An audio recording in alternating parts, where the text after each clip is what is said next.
After seeing this show, I knew this was a perfect show for anywhere in the world, and we would be so lucky if we were able to bring it to Tucson with the originators.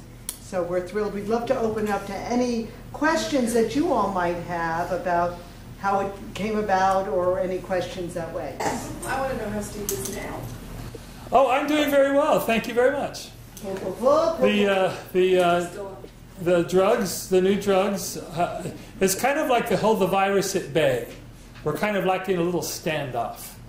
And so I have to exercise a lot, and I take a lot of pills, and then I take a lot of pills to make up for the side effects of those pills. And it's not easy, but it's a lot better than being in a casket. And I know a lot of people who have to endure a lot worse than I have to, so, you know. And it's wonderful to be able to sing and to be able to do all this. It gives me energy. Do you really have cats named Judy and Ethel? We really have cats, but that was, we went down to City Hall and we took out a dramatic license for $15. And the cats are actually named Thurber and Steinbeck. Thurber is 18 years old now. He weighs 7 pounds. Steinbeck is 9, and he weighs 30 pounds. A friend of ours, this little boy came to see us. His parents are dear friends of ours, and they came over from England when we were playing in San Francisco. And we had the cats with us, and we opened the door, and he looked at the 2 cats, and he looked at us, 5 years old, and he said, "Oh, the cats are built just like you two."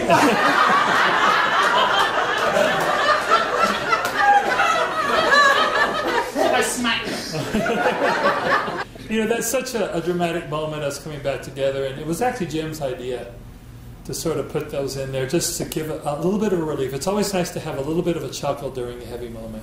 So that's the playwright in him. That's. What's become of your museum? The Museum of Broadway Musical Theater? Actually, it's not really a museum, but I have been so lucky to work with some of the great giants of the industry and collecting pictures of the 2 of us. And so they're all up on the wall, and little souvenirs from shows I've done. So we would have Sunday morning... The Sunday morning musical. Sunday morning musical, and he would take a record out, and literally he would play the score and do all the parts, and he just has this photographic memory of musicals, and he would just start doing all the parts and telling me all the characters, and I sort of got his kind of a college education in musicals. Well, see, I was lucky because my job in high school was selling orange drink at the back of Broadway theaters. So I got to see Funny Girl 25 times, and Hello Dolly 30 times, and Fiddler on the Roof. You know, so they were really embedded in me. They're like movies that keep playing in my head over and over. Writing a play about your own life must have been very moving. We're used to seeing people who write a play and other people play it, and it's fiction. And to see to do it of your own life. Who wrote the book? I did. You wrote the book? I wrote the book. And you wrote all the music? He wrote all the music and lyrics, and I wrote some of the lyrics. And the dialogue. And I wrote the dialogue. All the dialogue. And I had a friend named Marie Kane who also contributed a couple of lyrics. She knows us very, very well. Did you ever say, "I would never say it that way"? Just the opposite. It's so funny that you brought that up. When we were in the workshop, and Steve said, "Oh, I know, at this point, I should say this." And he said the line, and we both looked at him and said, "No, Steve would never say that."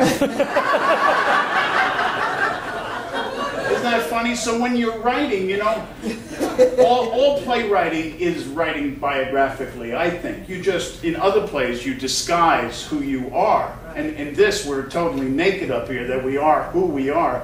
But I think there's a difference. When I was writing it, I was very detached from the material.